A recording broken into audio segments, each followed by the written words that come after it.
Hey guys, tonight we're unraveling one of the most aggressively underwhelming tales in the entire pantheon of Greek mythology, the origin of the olive tree.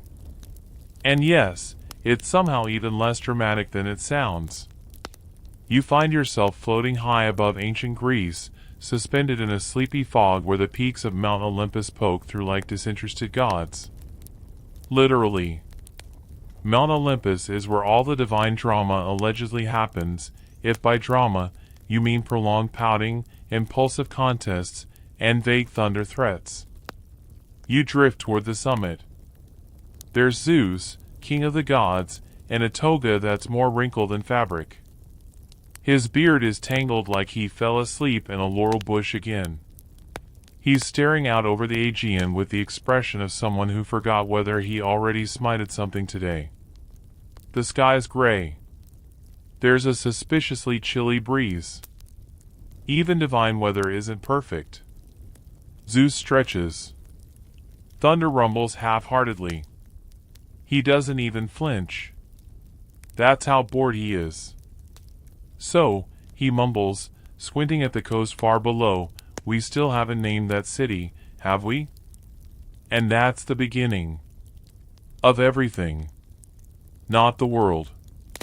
Not humanity. Just a city. Unnamed. Unremarkable. Sitting by the sea like a piece of toast that no one remembers buttering. The gods are tired. You're tired. And this whole endeavor has the energetic sparkle of wet sandals. So, before you get comfortable, take a moment to like the video and subscribe, but only if you genuinely enjoy what I do here. And drop your location and local time down in the comments. I love seeing how far we drift together. Now, dim the lights, maybe turn on a fan for that soft background hum, and let's ease into tonight's journey together. Zeus calls a meeting. Of course he does. He doesn't really do small gestures. He sends out summons to the other gods, some carved in lightning bolts, others just scrawled on leaves and dropped from passing eagles. The Olympians gather slowly, yawning and mumbling complaints about the dew. Hera is already annoyed. Hermes arrives late, claiming traffic, on winged sandals. Dionysus shows up with a wine jug and no pants. Standard. There's a city forming near the coast, Zeus explains. People are building temples, arguing about taxes, inventing dramatic poetry. What they need now is identity. A patron deity. A name. Poseidon slams his trident into the floor. Mine, he declares. Athena raises an eyebrow. Really? Yours? Yes. Ocean access. Salt breezes. Excellent for dramatic sea exits. Athena folds her arms. It's not a fish, Poseidon. It's a city. Maybe they want wisdom. Civilization. You know, things that don't smell like kelp. Poseidon glares. He has seaweed in his beard. Possibly from breakfast. And so, like every myth involving gods with fragile egos, it becomes a competition. Whoever gives the most useful gift to the mortals gets the city. That's the rule.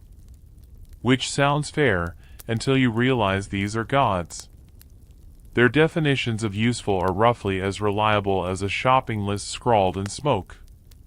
Historians still argue whether this tale was always meant to be metaphorical, or whether it evolved over time to justify the Athenians' preference for Athena. There are fragments of early oral traditions suggesting alternative versions. In one, Hera wins. In another, the city is simply named after a goat. Yes, really. But here, we follow the canon version. The slightly bland, mossy, and entirely bureaucratic version. The gods leave, each pondering what gift might win them this grand coastal prize. Poseidon marches off toward the sea, talking to waves. Athena disappears into a grove, clearly already plotting. Zeus stretches again. "I'm not judging," he says, even though everyone knows he absolutely is. And just like that, the competition begins. With no crowd, no fanfare, no dramatic music. Just two deities trying to outdo each other, silently, while everyone else politely pretends to care. Mainstream historical fact? Ancient Athens really did place Athena at the heart of its civic identity. The Parthenon, built in the 5th century BCE, housed a massive gold and ivory statue of her. She wasn't just a symbol of wisdom, she was the city's namesake, protector, and occasional fashion inspiration. But that was centuries after this dull divine talent show allegedly took place. Meanwhile, on Mount Olympus, a few lesser gods begin placing bets. Not for money, just for entertainment. Apollo thinks Athena will win. Artemis is rooting for Poseidon, purely for chaos. Hermes? He's selling betting slips. Of course. You sit on a rock. The clouds drift. Somewhere below, the mortals till soil and argue over amphora shapes. They don't know the gods are deciding their fate based on who brings the best gift basket. You lean back. The breeze picks up. A bird circles overhead. Possibly an omen.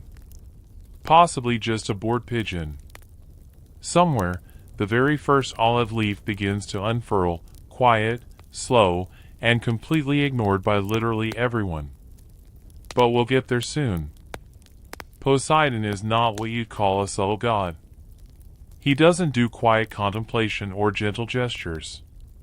He does roaring oceans, earth-shattering waves, and trident-swinging tantrums. So naturally, when it's time to impress the mortals, he doesn't exactly consult a focus group. You follow him as he stomps down toward the coast, cape flapping like an angry beach towel. His eyes gleam with salt and ambition. Somewhere in the distance, a fisherman's boat capsizes, for no reason other than narrative foreshadowing. He reaches a flat plateau just outside the little city that will one day become Athens. Back then, it was barely more than a handful of thatched huts, a few clay pots, and a dream. A dusty, humble dream, with goats. Poseidon raises his trident high, the sky crackling in anticipation. Mortals glance up from their olive pit-strewn breakfast. They squint. One woman shields her eyes with a wooden spoon. With a dramatic bellow that echoes off the hills, Poseidon strikes the ground. There's a shudder. A rumble. And then, boom. A geyser erupts. Towering. Violent. Magnificent. It's water.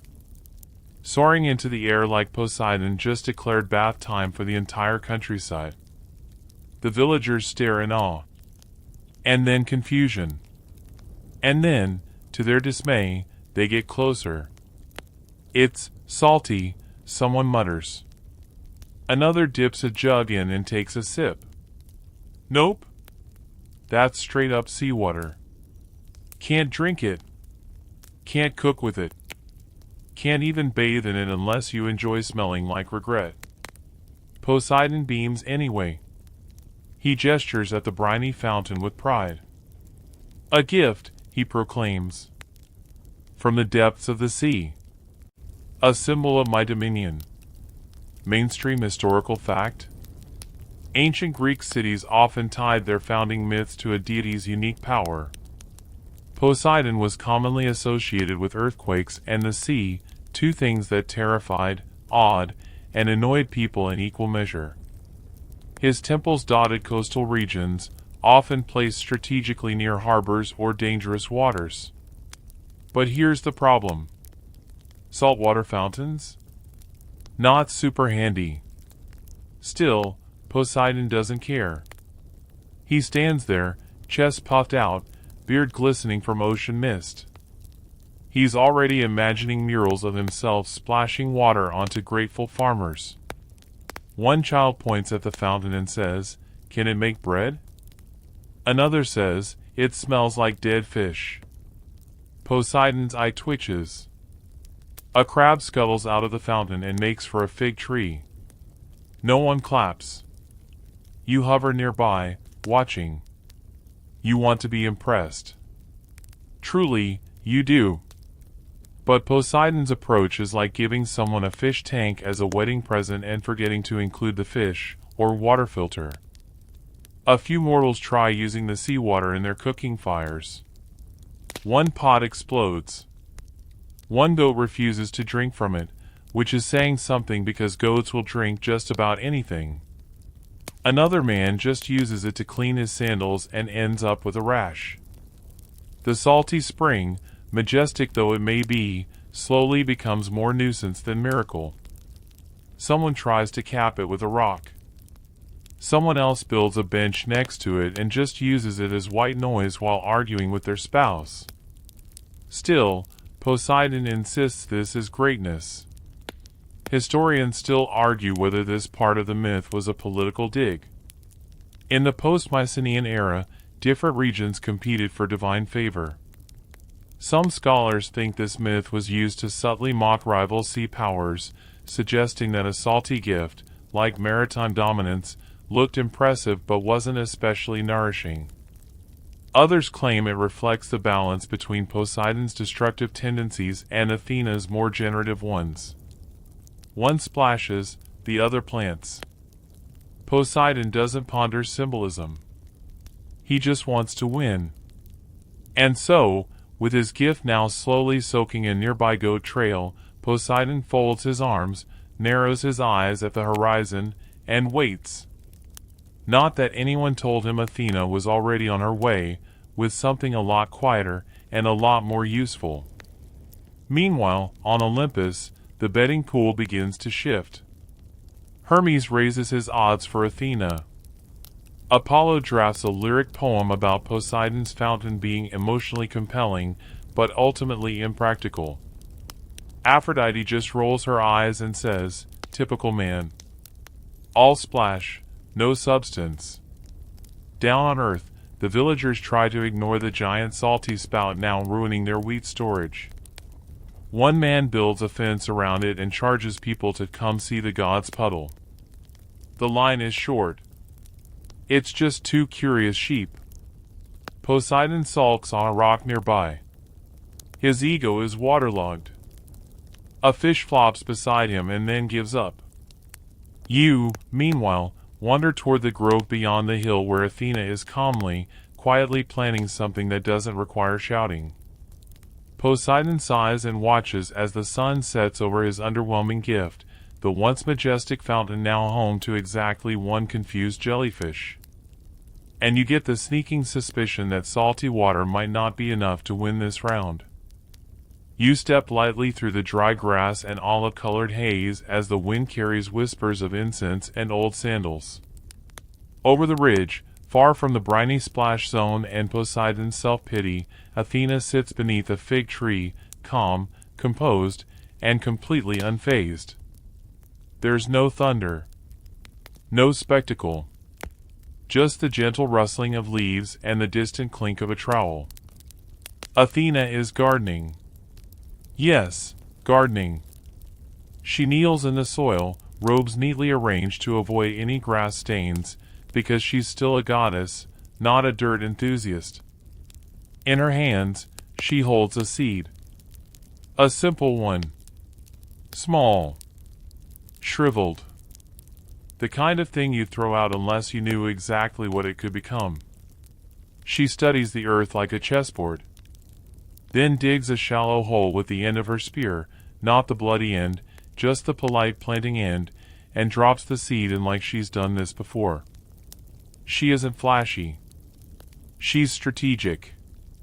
And you get the sense that she knows this little act of planting is going to ripple out across centuries like a very quiet, leafy earthquake. The soil accepts the offering.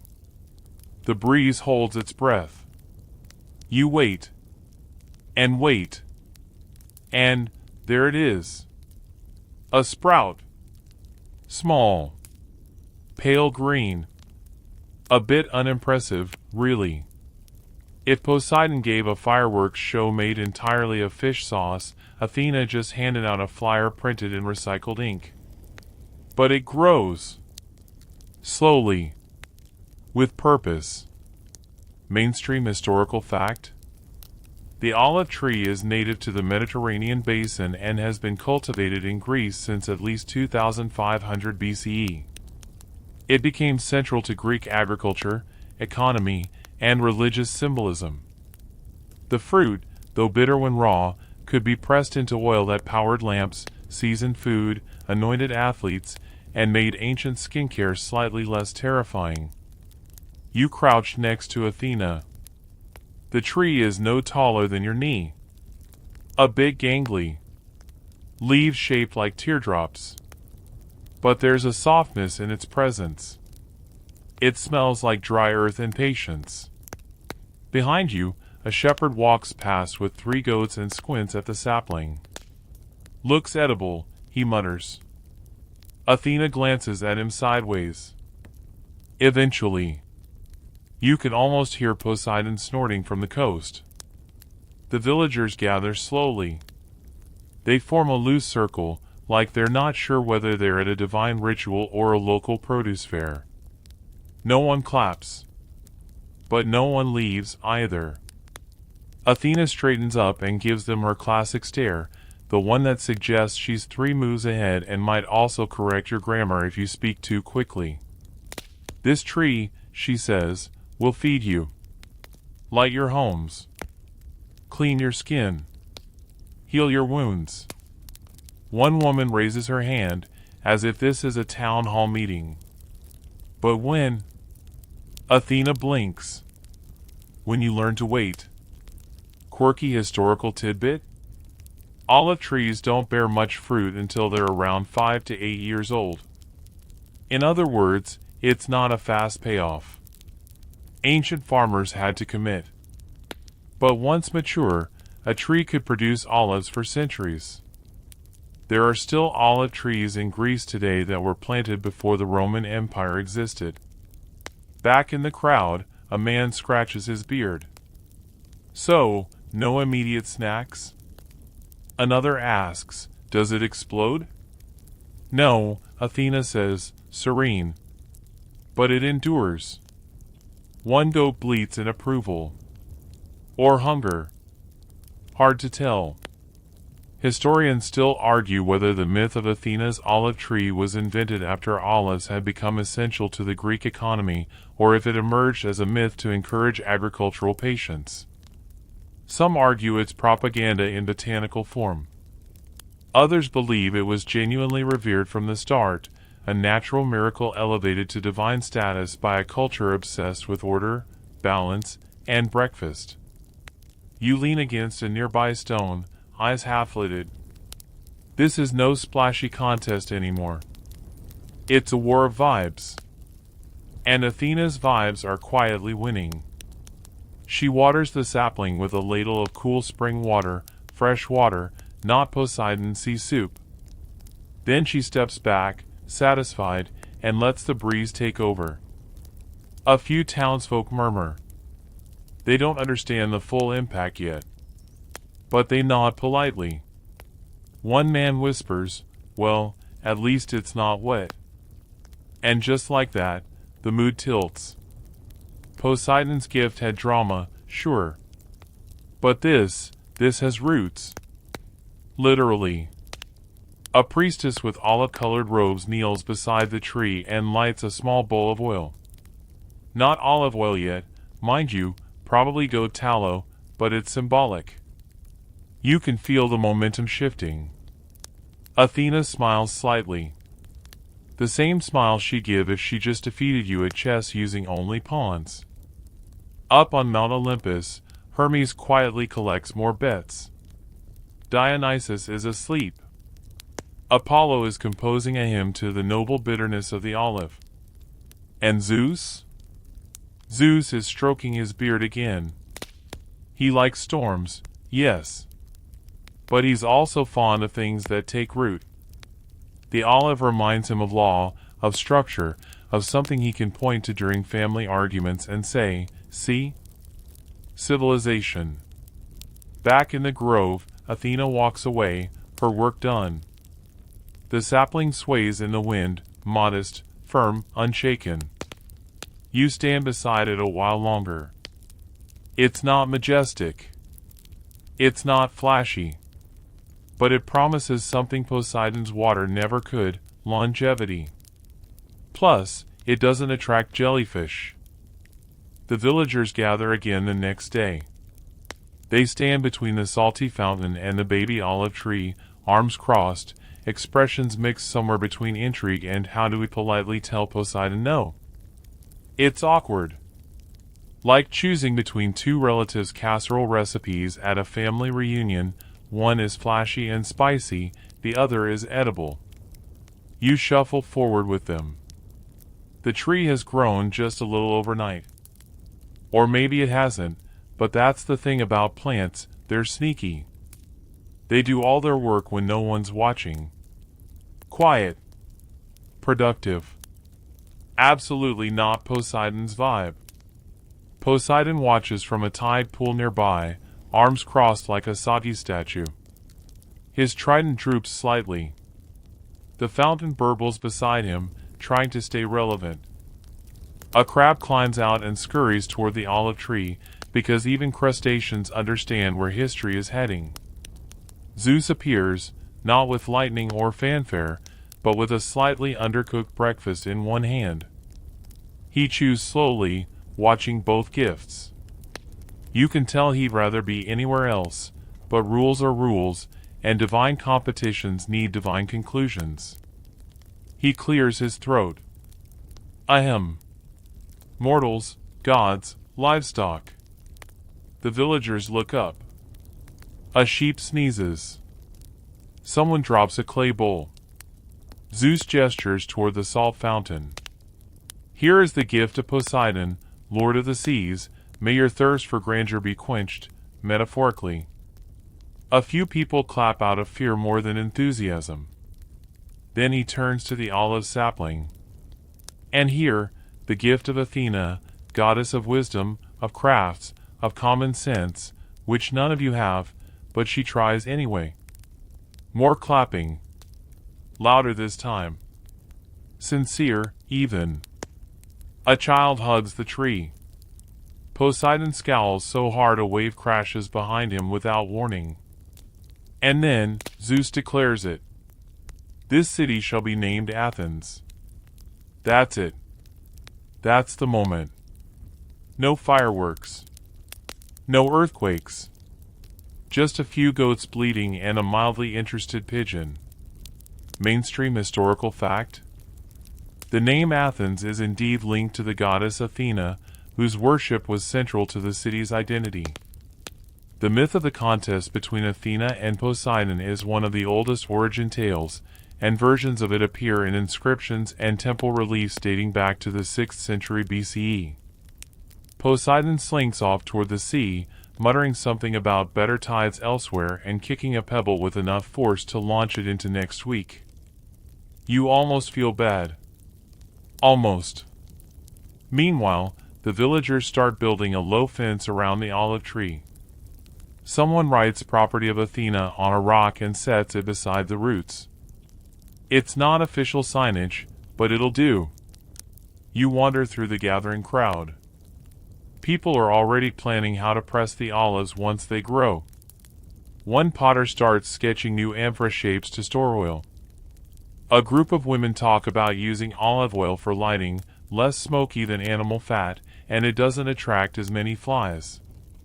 Fringe tidbit? In some versions of the myth, Athena's olive tree grows atop the Acropolis itself. And according to certain Athenian traditions, a sacred olive tree was kept and tended in the Erechtheian temple, where it was said to have sprung from Athena's original gift. It became a kind of botanical heirloom, passed down, honored, occasionally trimmed by extremely cautious gardeners. Back on Olympus, Hermes rings a tiny bronze bell. Wagers closed, he declares. Apollo nods, then bursts into song, O noble leaf, thy sheen doth glow / more bright than waves that crash below. The song goes on. For a while. You tune it out after the third verse about bitter pits and righteous oils. Historians still argue whether this myth was meant to promote olive cultivation or arose from it. Did early farmers choose Athena because of olives, or did the story bloom from their growing importance? Some believe it was a feedback loop. Others insist Athena was always the sensible choice, and the tree just fit the theme. Either way, the contest is over. Athena wins with a tiny sapling and a big idea. Poseidon loses with a saltwater geyser and a trident-sized sulk. The city begins to take shape. Slowly. Bricks are laid. Columns rise. Names are carved into stone. The tree? Still growing. Still small. But protected now by both law and tradition. No one dares cut it. Even goats keep their distance. Mostly. You linger nearby as dusk settles. The olive tree casts a longer shadow than you'd expect. It doesn't move much. It doesn't need to. Its presence alone rewrites the ground beneath it. A woman lights a lamp using the last of her stored oil and whispers a prayer to Athena. Nothing grand. Just thanks. For a future that smells faintly of fruit and wood smoke. And you realize, not all myths come in with lightning and lions. Some arrive as seeds. Quiet. Patient. Persistent. Like sleep. Like this story. Now that the contest is settled and the gods have mostly stopped bickering, except for Poseidon, who's still sulking somewhere in the Aegean like a damp teenager, it's time to look at what the people of Athens actually did with that divine little tree. Spoiler, it didn't just sit there looking pretty. You wake to the sound of stone tools tapping and goats chewing things they're definitely not supposed to. The city is growing. Slowly, unevenly, like a teenager in a growth spurt, one house shoots up tall, another sprawls sideways, and someone's already selling lukewarm wine at 7 a.m. Things are coming together. The olive tree? It's now surrounded by a small shrine. People come by to touch its leaves or leave offerings, bread, fruit, even a nicely folded tunic once. A guard stands watch, mostly to stop drunk poets from trying to commune with the wisdom. That only happened once, but still.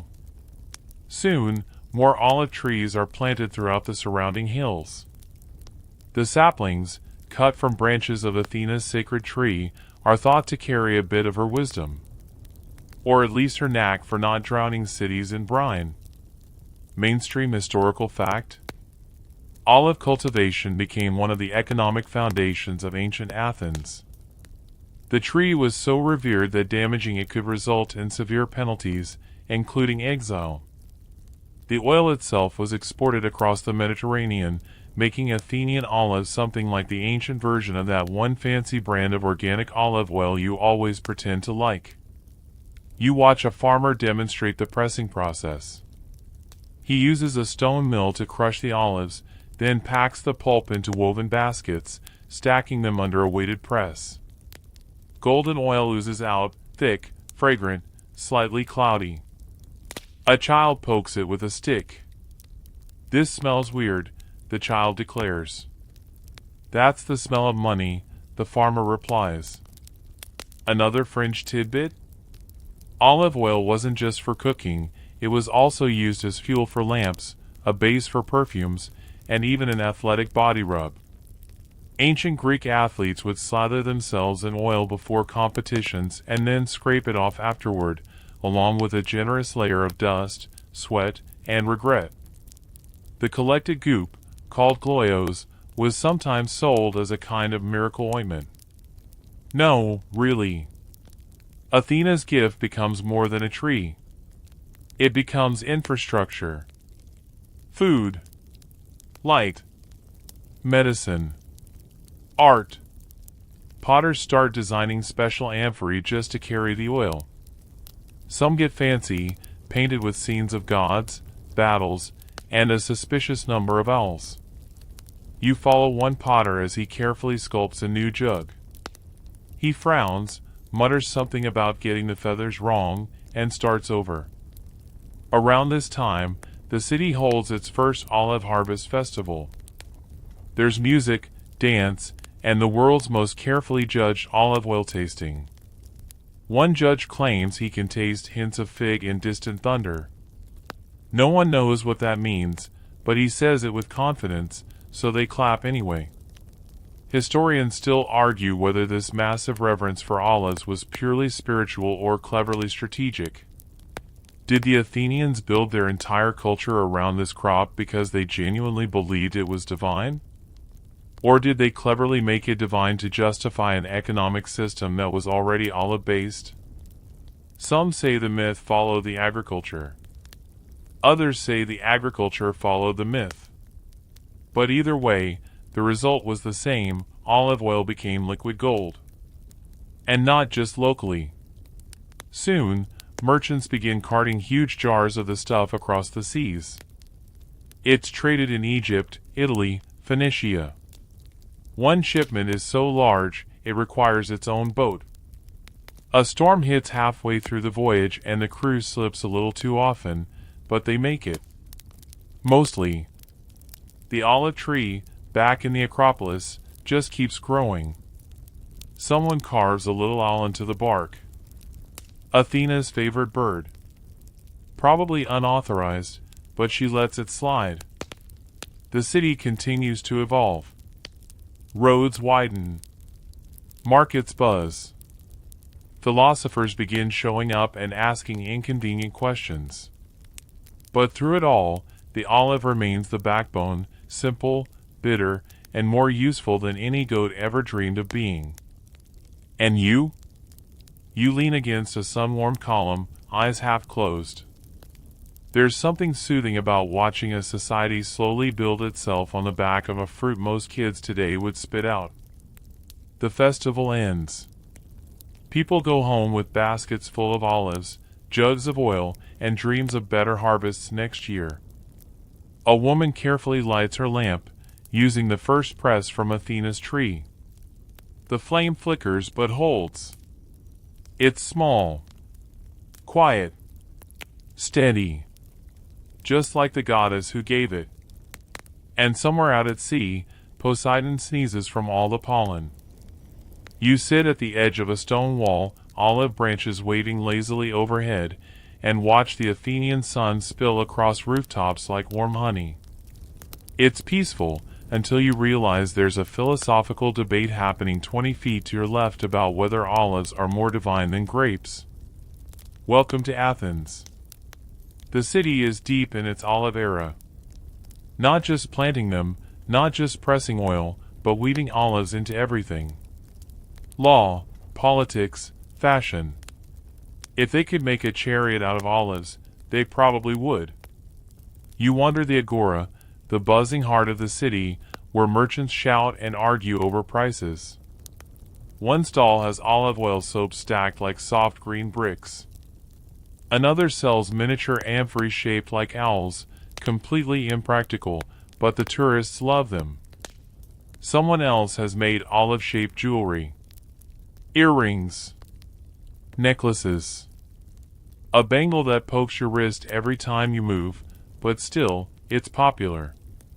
Mainstream historical fact?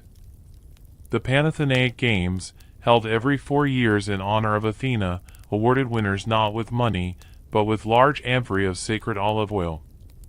We're talking tons of it, literally. One victor might receive as many as 140 jars, each filled with the highest grade oil from Athena's sacred grove. It wasn't just a prize, it was a symbol of divine favor. A charioteer struts past, shiny with oil, and not in a flattering way. He's been competing all morning and now glistens like a salad. Children follow him, giggling, trying to catch his footprints in the dust. Nearby, a judge examines an olive oil amphora with such intensity you'd think it contains state secrets. He gives a solemn nod. Hints of time and civic duty, he says. Fringe tidbit? Olive oil was also used in sacred rituals, not just for anointing, but for cleaning statues of gods. Yes, even stone gods needed a little skincare. The image of Athena Parthenos in the Parthenon was maintained with regular oil rubdowns, ensuring she always had that freshly moisturized glow. You pass a temple where young girls gather to offer olives to Athena. They place them gently on a stone altar, whispering wishes for wisdom, safety, maybe even better husbands. One girl mutters, "Or fewer goats in the courtyard," and her friend nods like that's the smartest prayer yet. Elsewhere, the city's laws are getting leafy. The Athenian council passes a decree: anyone caught damaging one of Athena's sacred olive trees can be fined, flogged, or worse, banished. And not just any trees, mind you. These were called moriae, official, protected, city-owned olive trees descended from the original. Even pruning without permission was frowned upon. Historians still argue whether the moriae were actually direct descendants of Athena's mythical tree, or whether that was a convenient excuse to keep people from chopping them down for firewood. Either way, it worked. People left the trees alone. You pass one such moria tree as a man bows to it before walking away, murmuring thanks for a successful trade deal. Was it the tree's doing? Maybe. Was it just luck? Also maybe. But it's hard to argue with a ritual that occasionally works. In the gymnasium, not the modern sweaty kind, but more like an open-air philosopher's den, you find athletes prepping for wrestling. Olive oil is being slathered liberally across torsos, arms, thighs, and, unfortunately, eyebrows. It's slippery business, but it makes sense. The oil keeps skin soft and helps show off the muscles, which is half the point of ancient athletics anyway. One trainer yells, "More oil on the calves." Another replies, "They already shine like polished marble." And they go back and forth like that until someone slips on a puddle and knocks over a bench. All in a day's training. You duck into a small workshop where oil lamps are being made, simple clay bowls with a spout, a wick, and a hollow for the oil. The potter tells you olive oil burns cleaner than animal fat, and it doesn't smell like a wet sheep when you light it. Which is nice, he adds, if you want to stay married. He hands you a finished lamp. It's warm from the kiln, stamped with a tiny owl, and surprisingly delicate. Outside, the sun is dipping lower. The city starts to glow as lamps are lit one by one, each fueled by a little puddle of Athena's patience. Streets flicker. Homes sparkle. Even the statue of Athena gets her nightly oil rub, like some kind of divine spa treatment. You sit again beneath the olive branches, watching the world slow down. Everything smells faintly of crushed leaves and earth. A breeze picks up, and the tree whispers its approval. Somewhere across the plaza, a philosopher is lecturing loudly about the symbolic balance between Poseidon's chaos and Athena's order. Someone interrupts him to ask where they can get the best fried olives. Balance, indeed. And as the stars begin to blink awake, you realize the whole city hums with a kind of quiet gratitude. For trees. For oil. For the goddess who chose roots over waves. You wake early, again, and stretch beneath the lazy shade of an olive tree that's older than your posture. The Athenian sky is already painting itself in pale citrus hues, and a rooster somewhere is working overtime. Today, you're heading beyond the city walls. The olive trees don't just grow in town anymore. Oh no, they've gone full real estate mogul. The surrounding countryside is dotted with groves as far as the eye can squint.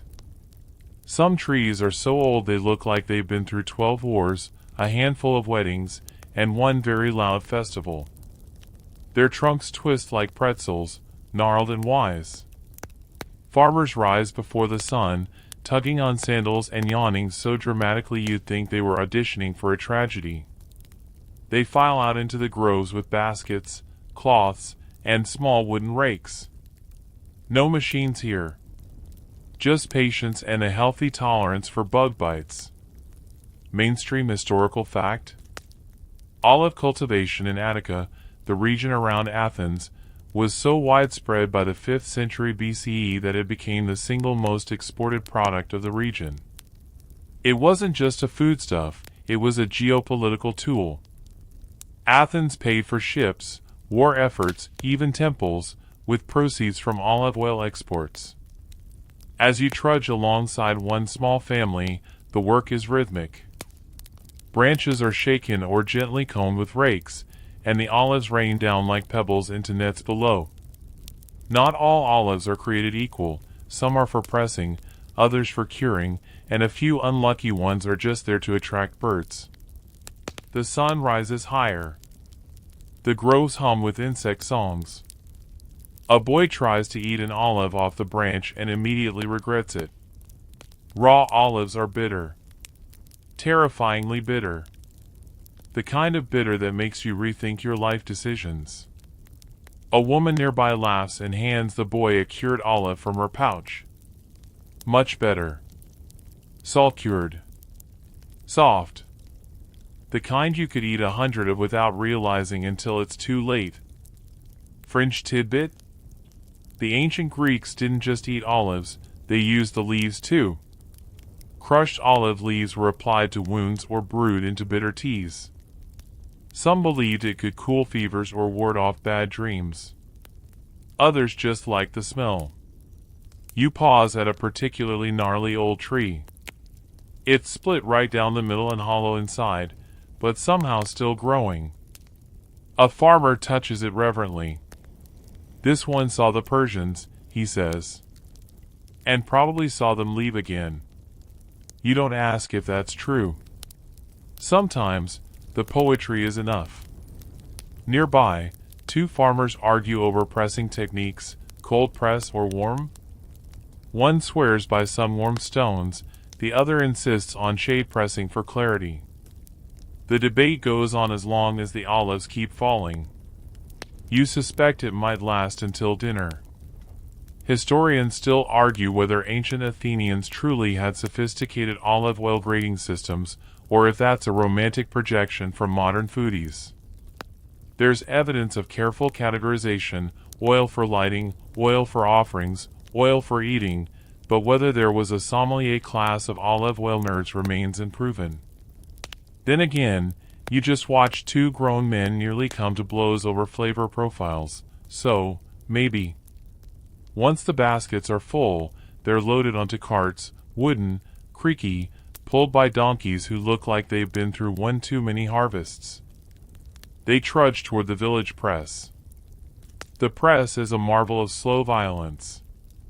Stones grind. Levers squeak. Woven baskets ooze thick green gold. Everyone watches the oil with the intensity usually reserved for eclipses or dramatic courtroom trials. Someone spills a few drops and cries out like they've dropped their firstborn. A child carefully licks it off the table. Not recommended, but effective. You're handed a taste, still warm from the press, unfiltered, cloudy. It tastes like sunshine and dry earth and something ancient. You nod sagely. Someone calls you a connoisseur. You don't correct them.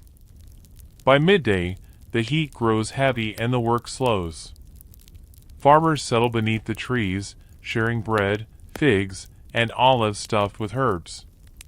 Water is passed around in clay flasks. A grandfather tells the story of the first olive tree again, even though everyone's heard it. Twice. Athena planted it, he says, because she believed we could grow something more lasting than war. His granddaughter rolls her eyes, but smiles anyway. And truly, there's something about the groves that feels untouched by the rest of the world. Even as Athens grows, even as philosophers bicker and generals march, the trees remain.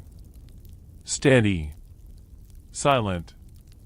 Dripping fruit like they've got nothing better to do. You doze briefly under a low branch, the scent of crushed leaves filling your nose. A cicada lands on your toe. You try not to move. The farmers load up the last jars. The oil will be taken to town, poured into amphorae, sealed with wax, and maybe even painted with owls and laurels. Some will go to temples. Some to bathhouses. Some to ships bound for distant coasts. But the best? The finest oil, the first press from the sacred trees, goes into storage under guard. It's not just oil. It's Athena's blessing in liquid form. A city's soul in a jar. And as the sun dips low and the trees cast shadows that stretch all the way back to myth, you feel it, a kind of stillness. The kind that only comes from centuries of slow, steady cultivation. Olive by olive. Drop by drop. You wake with your back against a tree root and your face full of dappled light. Someone's rooster is yelling again, because of course it is, and your sandals are mysteriously damp, possibly from morning dew, possibly from a goat. You'll never know. But today is a different kind of day in Athens. Today, we talk storage. Not exactly the stuff of Homeric legend, but trust me, ancient Greeks put more effort into keeping their olive oil fresh than some people put into their marriages. You wander through the city and notice it's not just jars anymore. It's amphorae. Tall, lean, ceramic containers with narrow necks and pointed bottoms. Basically the ancient equivalent of Tupperware, if Tupperware were heavy, fragile, and inexplicably covered in scenes of naked athletes. Mainstream historical fact? Amphorae were standardized storage vessels used across the Mediterranean for centuries. In Athens, many were state-issued and marked with official seals, especially when used for sacred oil, like the Panathenaic prize oil or temple donations. These weren't just containers, they were records of civic trust. You approach a potter's workshop. Inside, it's chaos. Clay dust in the air, a wheel spinning unevenly, and one apprentice making what appears to be a very unfortunate-looking owl. The potter doesn't mind. He's focused on painting a large amphora with a scene of Athena planting her olive tree. His brush moves slowly, reverently, like he's tracing a divine memory. You learn the amphora's interior is coated with resin to keep oil from seeping into the porous clay. Resin. From pine trees. Nature's answer to how do we make this not leak all over the floor. It also makes the oil smell faintly of Christmas, which no one seems to mind. Fringe tidbit? In some parts of ancient Greece, amphorae were buried in the ground to keep their contents cool. Essentially, an early attempt at a root cellar fridge hybrid. Just imagine someone digging up your olive stash in 200 years and using it to fry fish. Back in Athens, you follow a line of workers as they carefully roll amphorae onto carts, using straw to pad the sides.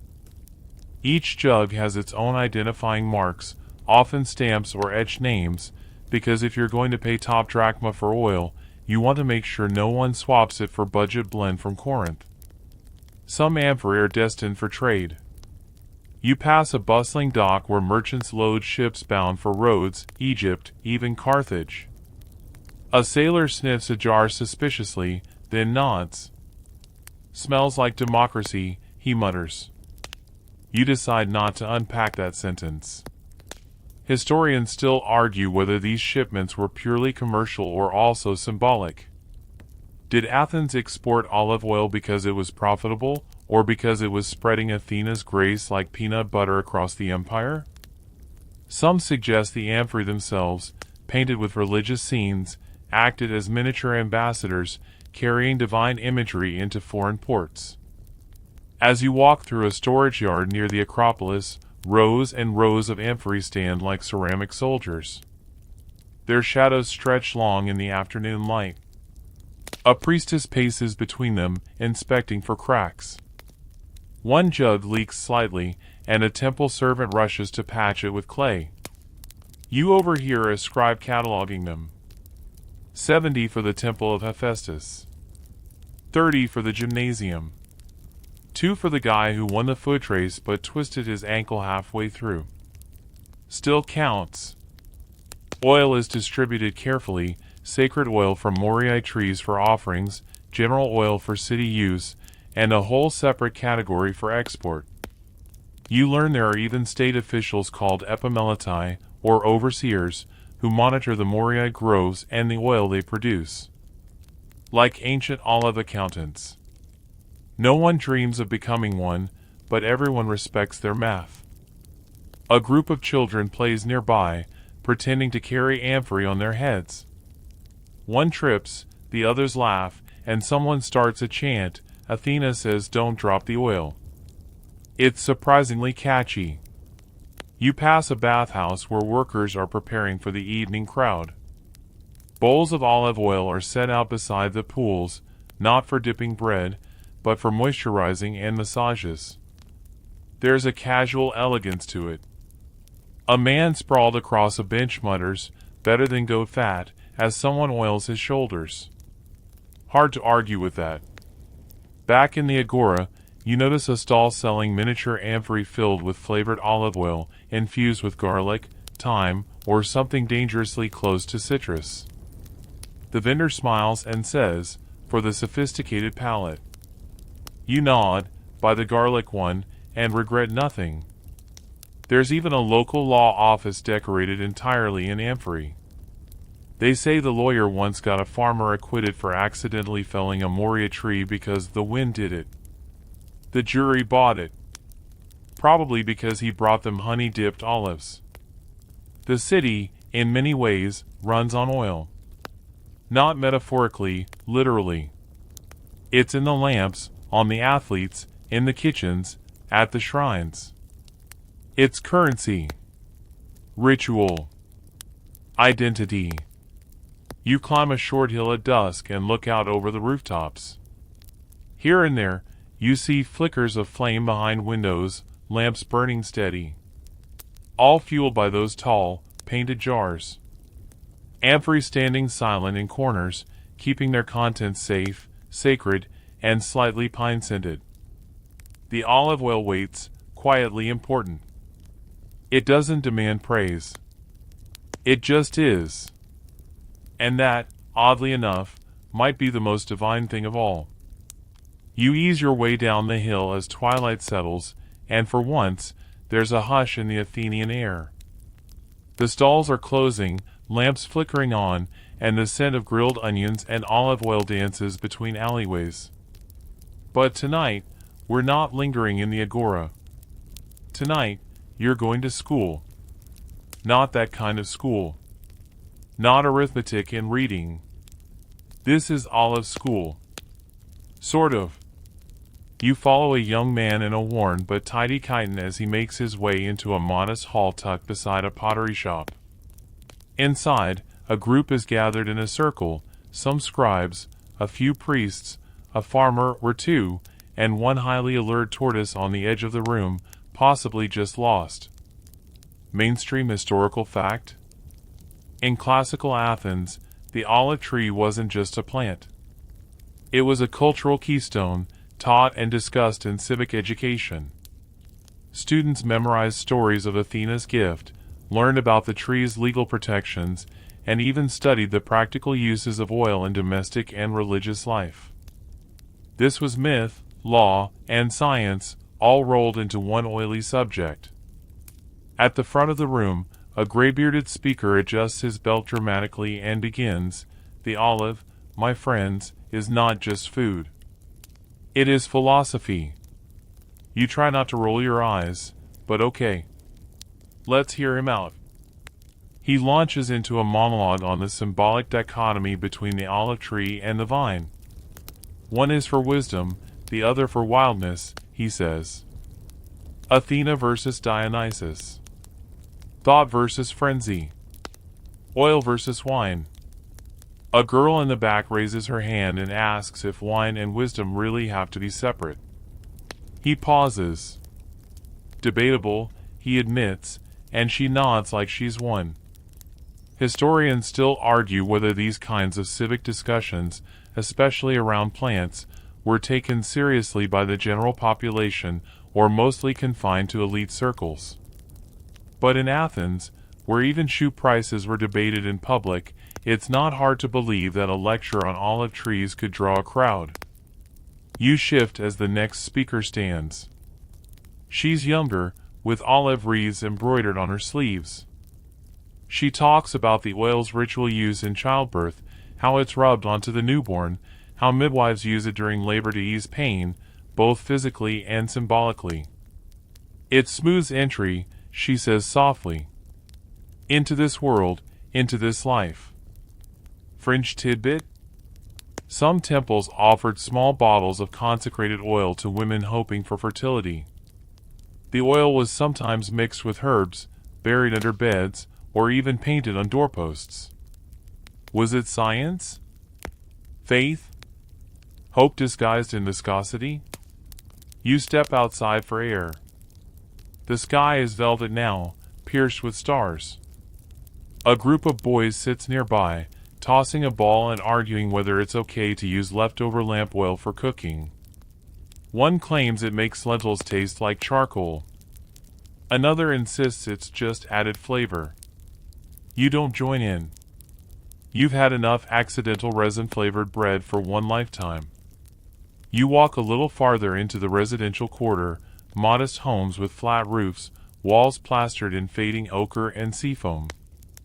Inside one courtyard, a family is gathered around a low table. Dinner, barley bread, olives, garlic spread, figs. Nothing fancy.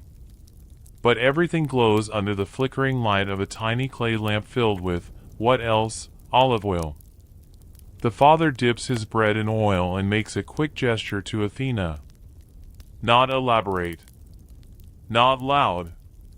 Just a flick of fingers, a glance skyward, a whispered thanks. The kind of ritual that doesn't demand belief, only habit. In the corner, a young girl oils the hinges on a chest with a careful hand. No squeaks here. Olive oil isn't just food or fuel, it's maintenance. Of homes.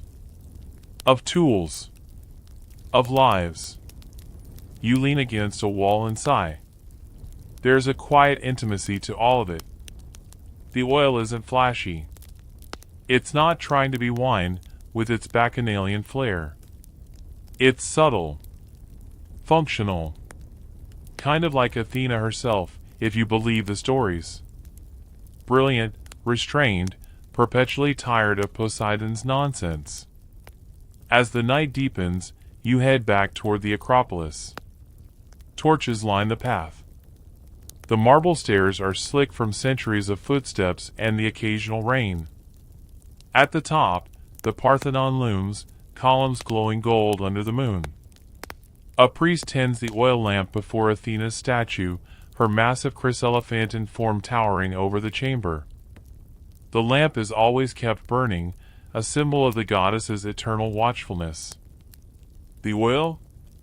You guessed it, harvested from the sacred moriae trees, filtered through ritual, and stored in sealed amphorae deep beneath the temple.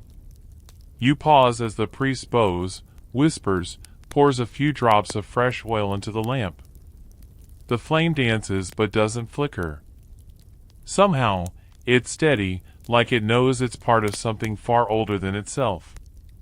You back away quietly. The city stretches below like a sea of golden dots, each one flickering with the same oil that fuels this sacred flame. And somewhere out there, a boy is probably still debating whether pine resin oil is good for soup. You lie back on a stone bench. Let your eyes close. It's just oil, you think. Just a tree. But somehow, it's everything. You wake stiff, your neck at a terrible angle and your face slightly damp from a patch of condensation collecting on cold marble. Nothing says luxury like sleeping under the stars next to a centuries-old column with suspicious moss. But you sit up and stretch, because today, you're heading even further into the depths of ancient Athenian olive lore, straight into law.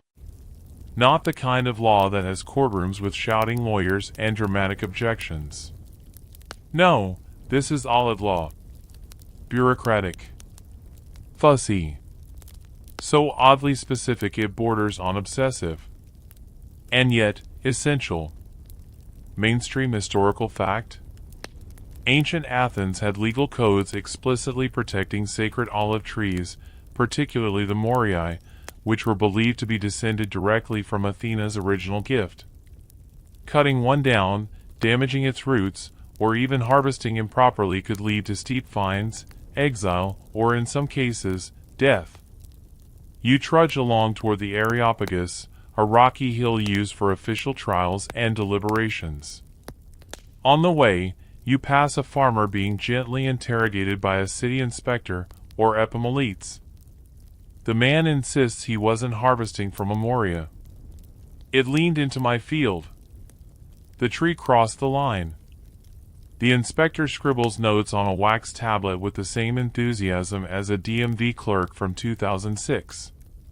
No one's buying it. This wasn't a society where anyone could just show up with an axe and a dream. If you wanted to mess with an olive tree, there were forms to file, witnesses to gather, and, this is key, a divine entity to not tick off. Because harming a sacred tree wasn't just illegal. It was impiety. You wander into a shaded court where scribes are reviewing property cases. One involves a boundary dispute where, hilariously, an olive tree has sprouted right on the line between two farms. The landowners are each claiming it's on their side. A third neighbor argues it belongs to Athena and no one should touch it. The judge looks exhausted. Historians still argue whether the severity of these tree-related penalties was mostly performative, an extension of state propaganda, or whether cases were routinely enforced. Some surviving inscriptions show fines being paid, but we don't know how many people were actually tried or punished. It could be that the law was more about symbolism than enforcement. You sit in on a case involving olive oil fraud. Apparently, a merchant sold oil mixed with water and fish fat. More soup than oil, the plaintiff shouts. The defendant claims it was a flavor innovation. The magistrate sighs so deeply it could echo across time. Fringe tidbit? There's some suggestion that olive trees were sometimes registered like livestock, assigned numbers, caretakers, and occasional state inspections. Essentially, Athens had a whole bureaucracy dedicated to botany. Imagine going to court to dispute whether your olive tree was the legitimate descendant of Athena's tree and needing a witness to confirm its lineage. As the trial breaks for midday, you stroll to a local gymnasium where a group of athletes are practicing their wrestling. Naked, of course, and covered in, you guessed it, olive oil. The oil isn't just for show. It protects skin, prevents chafing, and probably offers a smidge of intimidation if you shine like a glazed statue in the sun. Nearby, a paleontologist-type fellow is cataloging olive pits found in an old well. He's thrilled about their shape, preservation, and potential to tell us how long olive oil's been in the Athenian diet. You try to care. You really do. But you're mostly impressed that someone can get this excited about a very old seed. Back in the agora, you find a man shouting about how oil prices have become too high. 5 obols a jar. For lamp grade. I'll rub myself with sand if I have to, he declares. His friends nod in solemn agreement. One whispers about smuggling oil in from Egypt. Another claims they're growing secret olives behind their cousin's bakery. You pass a stone plaque listing recent civic decrees. Sure enough, there's one limiting how much olive oil private citizens can export. The top-tier oil must stay in Attica. It's like trying to export the Mona Lisa, Absolutely not. Suddenly, you stumble into a quiet courtyard where a young boy is carefully transplanting an olive sapling. His father helps him brace it with rocks and watered earth. The boy whispers something and pats the leaves. For Athena, he says. You pause, watching. No fanfare, no rituals. Just quiet dedication. The weight of it sinks in. This wasn't just law for law's sake. These rules were born from red tape. They were cultural glue. The olive tree was civic pride, divine favor, economic lifeline, and a living monument, all rolled into one stubborn, twisty-trunked plant. Later that evening, you're back near the Acropolis, watching as a new shipment of amphorae is stored under lock and key. A scribe mutters about inventory and curses a missing ledger. You imagine being arrested for misplacing oil paperwork. But then a priest comes down the temple steps, carrying a single jar, gleaming and sealed. It's carried with the reverence usually reserved for relics or newborns. It's going to the Panathenaic festival, prize oil for the victors. The jar is placed into a decorated cart and wrapped in linens. Not just because it's valuable, because it's sacred. Touched by law, by myth, by civic identity. And as you lean back on the steps, tired but strangely serene, you realize this entire city is built not just on stone or marble or war, but on this quiet, shimmering oil. Olive trees are slow to grow. They take years to fruit, decades to mature. But once they do, they stay. Rooted, patient, impossible to rush. And so, like them, you sit. You wait. You soak in this law-bound world of branches and belief. The wind rustles the leaves above you. The stars peek out. And Athens, ever so slowly, goes quiet. A rooster yells far too early again, and you curse him gently under your breath, out of habit, not spite. His timing is honestly impressive. Still, you stretch your arms overhead, blink the dust from your lashes, and remind yourself what's on today's unspoken itinerary, festivals. Because of course, even the dull world of olive oil gets its own parade in Athens. And not just any celebration.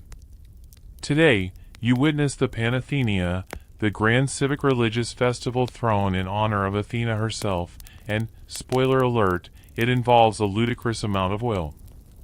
Mainstream historical fact? During the Panathenaic Games, victors weren't given laurel wreaths or medals. No, they received giant amphorae filled with sacred olive oil. Dozens of them, depending on the event. Winning the chariot race could net you nearly a ton of oil, enough to moisturize your family, your horse, your enemy, and possibly the Acropolis itself. You shuffle your way through the crowds flooding into the agora, where preparations are already underway. Musicians tune their lyres, athletes stretch dramatically in public, and a confused-looking foreigner tries to figure out why someone handed him an olive branch and a clay whistle. In one corner, rows of prize amphorae are lined up like soldiers. They're painted with near-identical scenes, Athena striding between columns, helmeted and majestic, her aegis flaring behind her. On the opposite side? The sport they correspond to, boxing, wrestling, foot races. Even musical competitions get their own jars, just in case your victory song slaps hard enough to deserve divine oil. You trail behind a boy delivering a cart of amphorae to the stadium. He tells you his father painted one of the jars. My name's hidden on the base, he whispers proudly. I put it under the discus thrower's foot. Artists have pride too, it seems, even when mass-producing glorified oil cans. The stadium is a stone trough filled with sand and nerves. The air smells like sweat, fig leaves, and anxious ambition. Athletes rub oil on their bodies as if preparing for both sport and some sort of complicated skincare sponsorship deal. A few are stretching. One is aggressively shadowboxing with a pigeon. Fringe tidbit? Some athletes believe that mixing olive oil with dust and scraping it off after a match, the strigil technique, helped ward off disease and promote virility. They even collected the used gunk in jars and sold it. Yes. Used sweat oil. History is weird. You settle among spectators, noblemen, merchants, wandering poets, all fanning themselves with palm leaves. A vendor walks by yelling, "Oiled barley cakes. Get your oiled barley cakes." You're not sure what that means, but you buy one. It tastes like guilt and grease. The races begin. One runner trips before the halfway mark and pretends it was part of a dramatic bow. The crowd cheers anyway.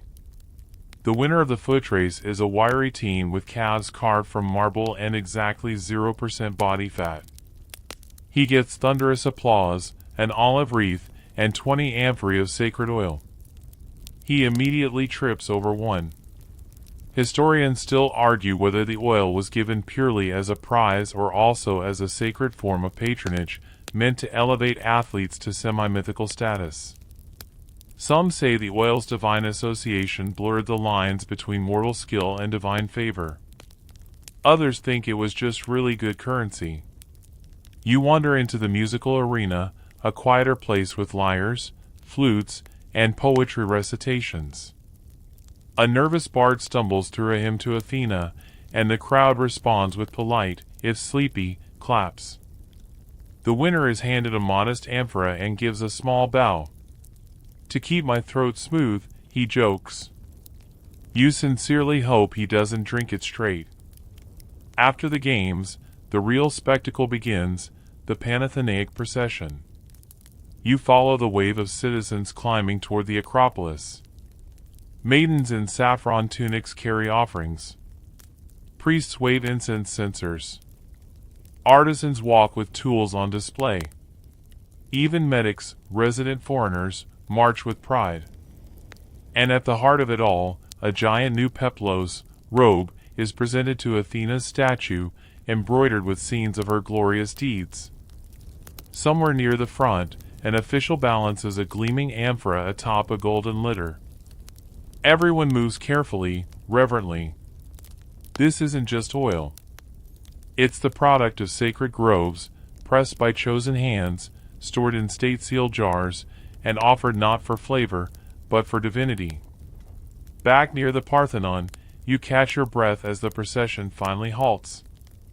There's a speech from a city elder you can't entirely hear, punctuated by slow rhythmic drumbeats. People murmur prayers. A boy nearby eats a honey cake shaped like an olive branch. You want one. As the sun sets, the amphora is poured gently into a basin beneath the goddess's feet. A single flame ignites. The lamp glows. The crowd stills. And then, slowly, Athens exhales. The festival ends not in explosion, but in quiet warmth. Like oil meeting wick. You watch as the crowds disperse, laughter trailing through the streets. The athletes brag. The poets toast. The vendors sell their last oily barley cake before packing up. A priest walks past you, holding a nearly empty amphora. He nods. "Still warm," he says. "Still sacred." You follow the last of the parade downhill, footsteps lit by flickering lamps. You wonder how many thousands of trees it took to light this night, how many hands pressed and painted and prayed. All for something so gentle, so subtle, so easily overlooked. And yet, none of it happens without oil. The games, the worship, the poetry, the procession. It all depends on a simple golden liquid that never asks for attention. It only shines when you light it. And tonight, you let it shine. You drift through the darkened streets of post-festival Athens, your sandals slapping softly against cobblestones still warm from the day. The city has quieted now, just the occasional bark of a dog, a hiccup from a celebrant who definitely had too much diluted wine, and the whisper of olive leaves as a breeze passes overhead. And tonight, instead of staying in the agora or curling up under temple columns, you make your way to the fringes, to the quiet olive groves themselves. Because it's time you met the real stars of this story, the trees. Not metaphorical trees. Not sacred symbols. Literal, creaky, stubborn, gnarly old olive trees that have seen more history than most gods. Mainstream historical fact? Olive trees can live for hundreds, sometimes even thousands, of years. In the Greek world, some individual trees were so ancient they had names, legends, even political clout. The most famous of all, of course, was Athena's original olive on the Acropolis, said to have sprouted the moment her spear struck the earth during her contest with Poseidon. You walk among their crooked trunks, bark warped into the kind of patterns that make you believe in hidden faces. The moonlight turns their silver-green leaves into glittering flakes. You almost trip over a root, and one tree seems to creak in smug satisfaction. One elderly farmer, more whisper than man, nods as you pass. Talk to them, he murmurs. They remember. You're not sure whether he means the trees remember, or that you should remember the trees. Either way, you nod solemnly and pretend you know what you're doing. You pause at one particularly massive specimen. Its trunk is wider than your outstretched arms. Its hollow center is home to at least 3 cats, a candle stub, and what might be a leftover amphora shard. It's less a tree, more a multi-generational apartment building. Fringe tidbit? Some ancient Greeks believed olive trees could absorb character traits from those who tended them. A generous farmer would yield generous oil. A lazy one? Bitter olives. It's basically horoscopes for horticulture. You sink down beneath its branches, resting your back against its cool bark. A tiny branch droops slightly, brushing your shoulder like it's checking if you're okay. You smile. I'm fine, you whisper. Just thinking about amphora logistics. Because let's be real, the oil isn't useful unless it's moved, stored, and protected. Which brings us to the next surprisingly complex layer of this olive-centric civilization, storage and distribution. Back in town, entire warehouses exist solely for storing olive oil. Tall shelves lined with tightly sealed amphorae. Each one marked by a potter's stamp, a merchant's seal, or the city's sigil. Like ancient barcodes. You follow a delivery cart to the harbor, where porters offload oil destined for Delos, Rhodes, even faraway Alexandria. The harbor smells like salt, sweat, and dreams of trade profit. Historians still argue whether Athens' strict control over oil export was motivated more by economic strategy or religious protectionism. Some say the state aimed to keep its sacred oil from being misused abroad. Others argue it was about preserving market dominance, Athens branding itself as the Tiffany's of olive oil. You trail a merchant onto a ship bound for Ionia. The captain gives you a tired look. If you're not helping load, at least don't break anything. Fair enough. Below deck, amphorae are nestled like eggs in straw beds. They're marked with olive sprigs, stylized owls, and sometimes, shockingly honest slogans. One reads, "Smooth finish, perfect for lamps or your face." Marketing hasn't changed much. The sea rocks the ship gently. You feel the weight of centuries rolling beneath you, commerce, ritual, and dinner salad, all packed into clay jars.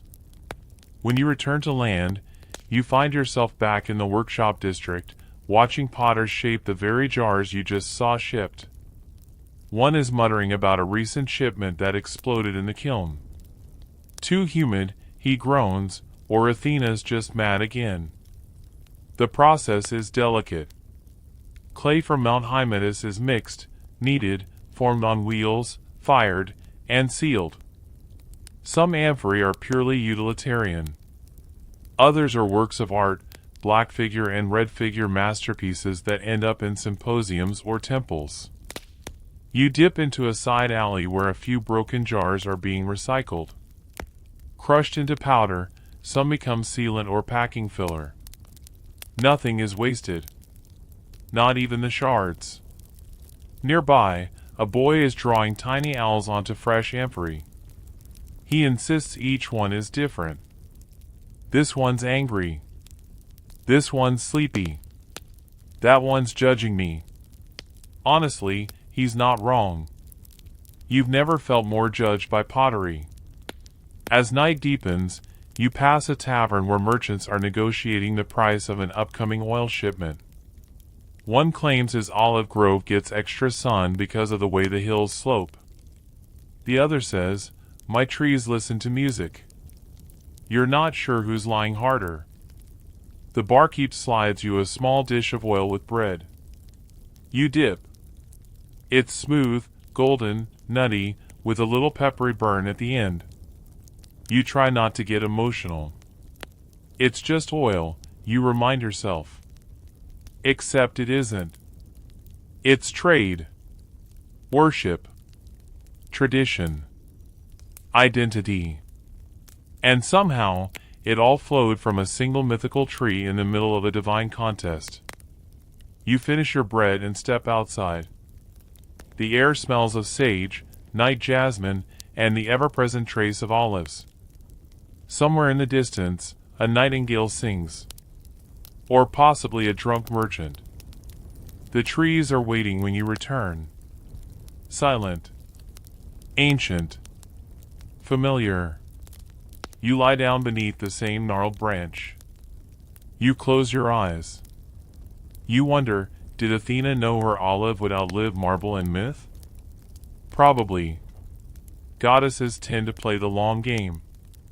Dawn breaks again over Athens, but you barely notice. You're already awake, lying in the grove beneath the same knotted olive tree, limbs stiff but somehow comforted by bark and breeze. The sun yawns over the horizon, casting a syrupy gold across the city's stone and soil. You rise slowly, brushing leaves from your hair, and take one final look at the olive groves. These trees, half gods, half grandfathers, will be here long after you, probably arguing with the wind and remembering better jokes than you told. Today, though, your path turns toward the quieter corners of the olive's legacy. No grand contests, no parades. Just everyday life, where the oil slips into places we rarely notice until it's gone. You begin your slow wander through the back streets of Athens, the places tourists ignore and citizens forget they need. A small house tucked behind a laundry line hums with morning rituals. Inside, a woman hums as she lights a tiny lamp, the flame dancing on a shallow pool of oil. She's not thinking about the sacred groves or the city's economy. She just needs to see while she cooks. Mainstream historical fact: most Athenian households depended on olive oil not just for eating but for lighting, cleaning, and basic medicine. It was the Swiss Army knife of antiquity, part food, part fuel, part first aid kit.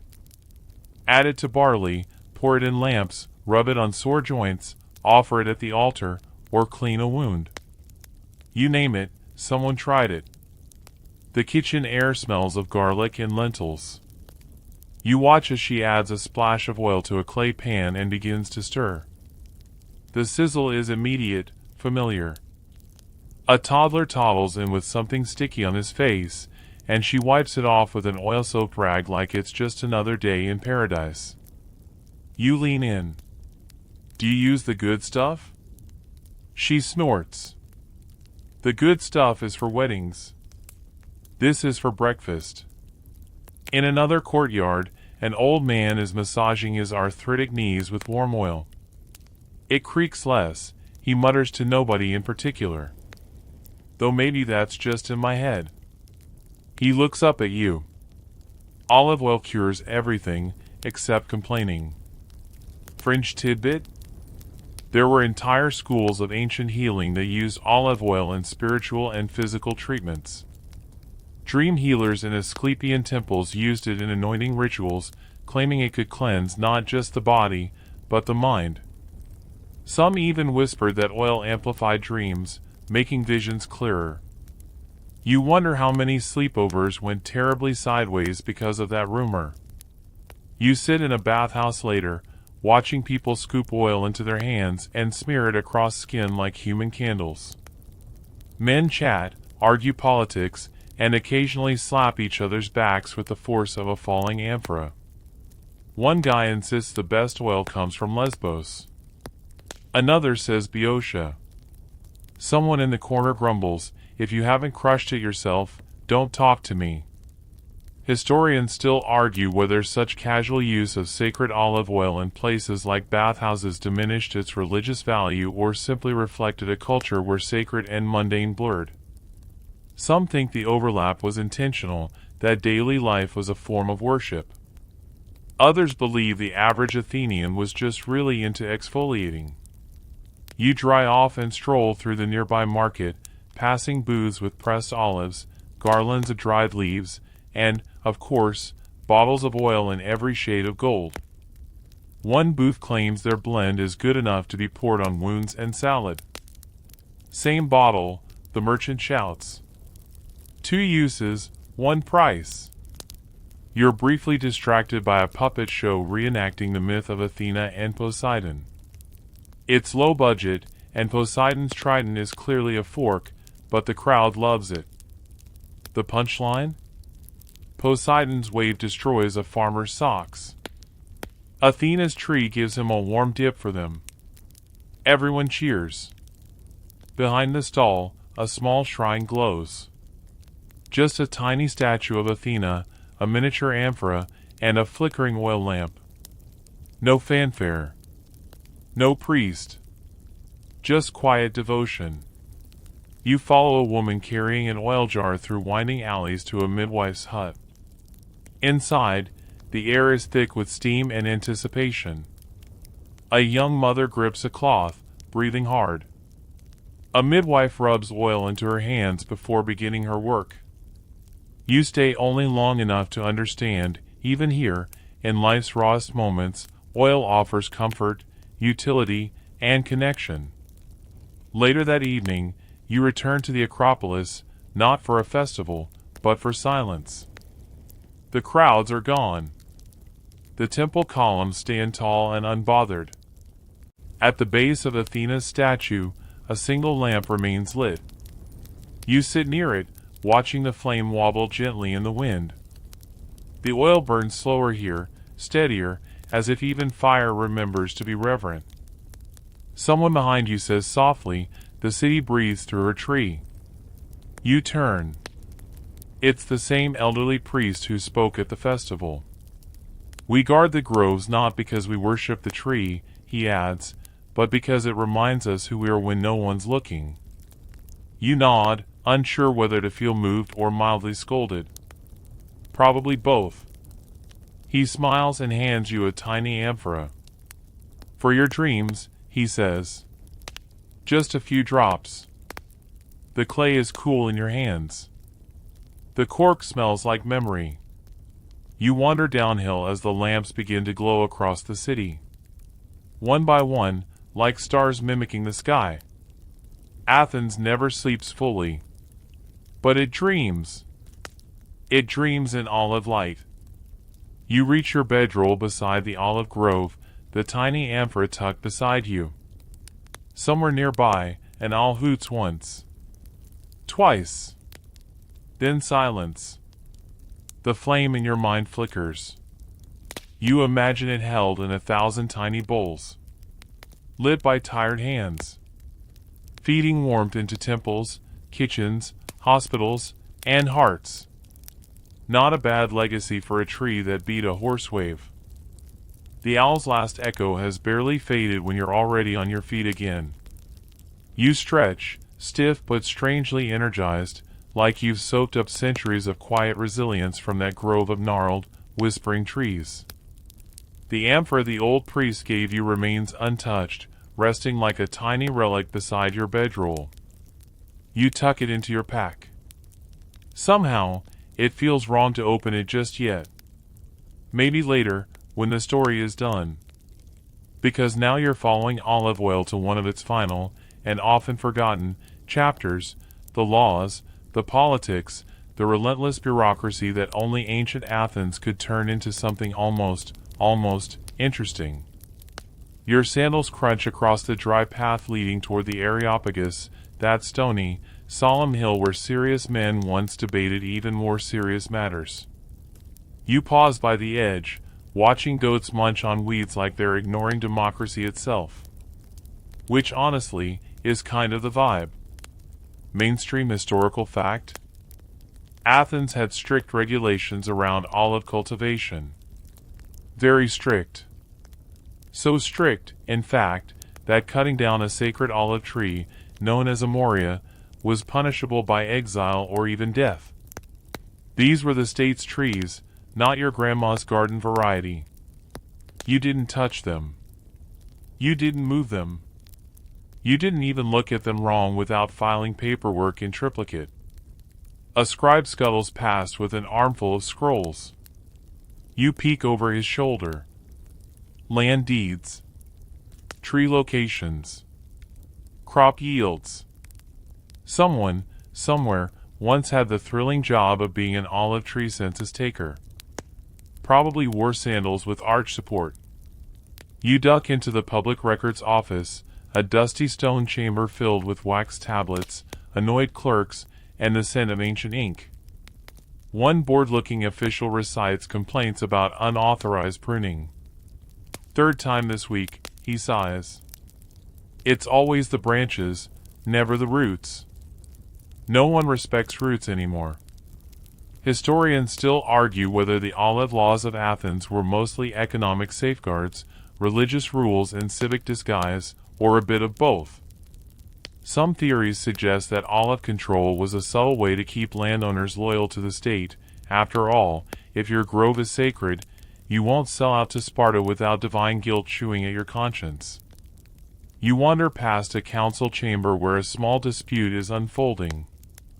A farmer claims his neighbor's donkey glared suspiciously at his sacred tree. The magistrate, very solemn, replies, "Donkeys are not covered by Decree 47. It's all very serious." But beneath the legal drama is something oddly touching. The Athenians cared. About the trees. About their oil. About getting it right. Fringe tidbit? There were actual public festivals, yes, more festivals, that celebrated the first press of the season's olives. Fresh oil was paraded through the streets like a newborn child. People sprinkled it on thresholds, smeared it on statues, and even tossed a bit in wells to bless the water. Honestly, it's a miracle they didn't invent olive-scented candles. Oh wait, maybe they did. The city itself had storage centers devoted to state oil, massive repositories called eleatheci.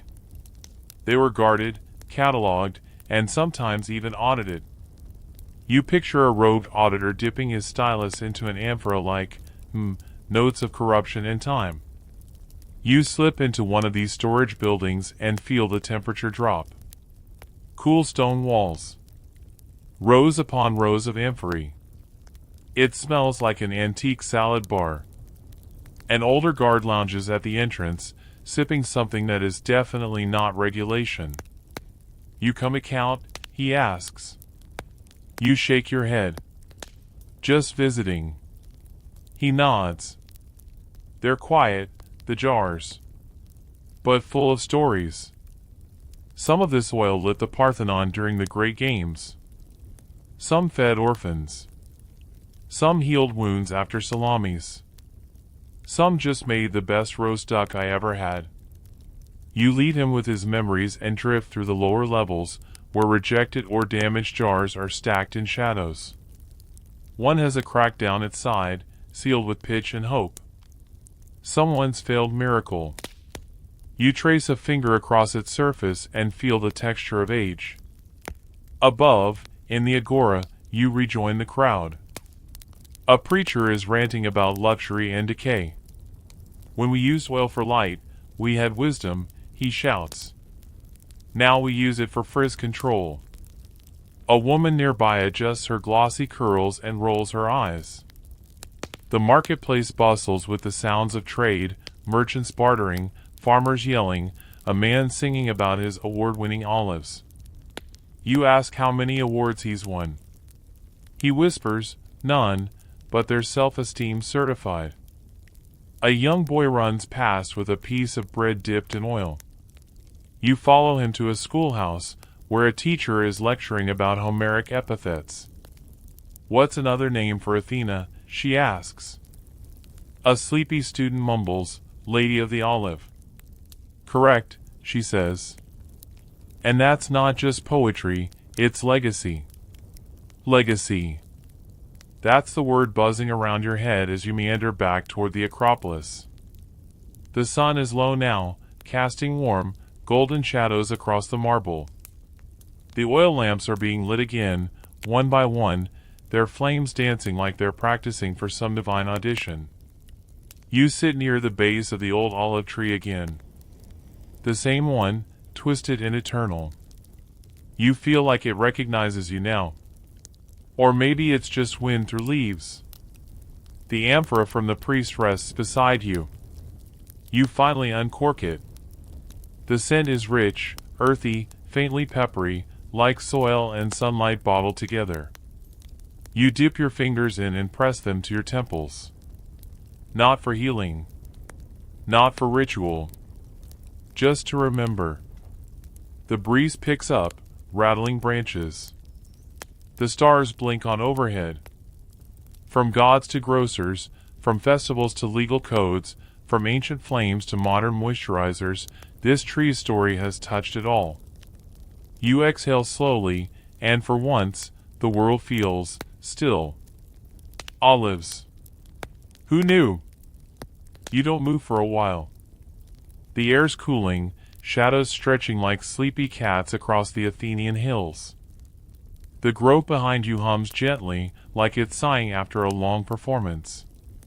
You lean against a smooth boulder and let your gaze drift skyward, stars beginning to etch themselves into place above the Parthenon. Your fingers still smell faintly of olive oil, and somehow, that feels like the most sacred perfume you've ever worn.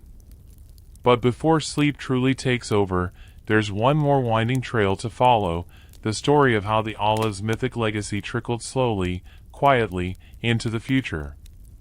Because olives didn't retire after winning their divine popularity contest. They got jobs. They took out long leases on human history. You stroll now through a patchwork of centuries, each step carrying you forward through time, but still walking in olive-scented air. It's the Roman Empire next, and you wander into a villa kitchen, where a cook is arguing with his assistant over garum ratios. The oil amphora stands to the side, reliable as always, ready to coat a pan or light a corridor. Even emperors needed their salad dressing. Mainstream historical fact? The Romans took what the Greeks started and dialed it up like a toga-wrapped startup. They industrialized olive oil. Massive plantations spread across conquered lands, from Hispania to North Africa, each one producing amphora after amphora, stamped and catalogued. Rome even had a specific hill, Monte Testaccio, made almost entirely of broken oil jars. The Jar Mountain. You didn't see that in Gladiator. Fringe tidbit? Some Roman bathhouses had specialized oil boys whose entire job was to slather patrons in warm oil and scrape it off again with bronze tools called strigils. It was considered both hygienic and a bit fashionable, sort of like being aggressively exfoliated by a very sweaty barista. Historians still argue whether Rome's obsession with olive oil was purely economic or if they genuinely revered it as part of cultural identity. Either way, they taxed it, traded it, fought over it, and sometimes gave it away during festivals as prizes. Imagine winning a jug of oil in a poetry contest. Better than a gold sticker. You wander through dusty monasteries in medieval Byzantium, where monks press olives in silence, their prayers as rhythmic as the grinding stone. The oil fuels their lamps and anoints the sick. In Islamic Golden Age cities, apothecaries infuse oil with herbs and rose petals, crafting tiny miracles in brass bottles. A scholar scribbles about the humors and suggests warm oil cures melancholy. Not all the way wrong. You skip across the Renaissance, where paintings of the Annunciation shimmer with oil-fueled light and saints glow beneath olive groves painted with impossible softness. In a back alley of Florence, a merchant mutters, "It's not real oil unless you can smell the sun." In the Enlightenment, oil lamps glow beside scientific diagrams and half-empty coffee cups. Olive oil becomes both relic and commodity, bottled history and breakfast topping. Eventually, of course, you arrive in the present. Not with a bang. Just with a whir of an automatic door as you step into a modern grocery store. A wall of glass bottles stretches before you, their labels promising extra virgin, cold-pressed, first harvest. Someone compares prices like they're choosing between types of gold. You lean close and whisper, "None of you were offered by a goddess." A small child nearby looks up at you and asks, "What's olive oil?"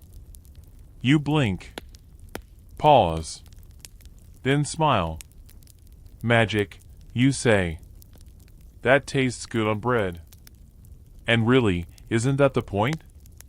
Back outside, you find a park where someone's planted a single olive tree. It's scrawny, young, but determined. Kids play tag around it, barely noticing its sacred leaves. Somewhere, Athena probably raises an eyebrow. But not unkindly.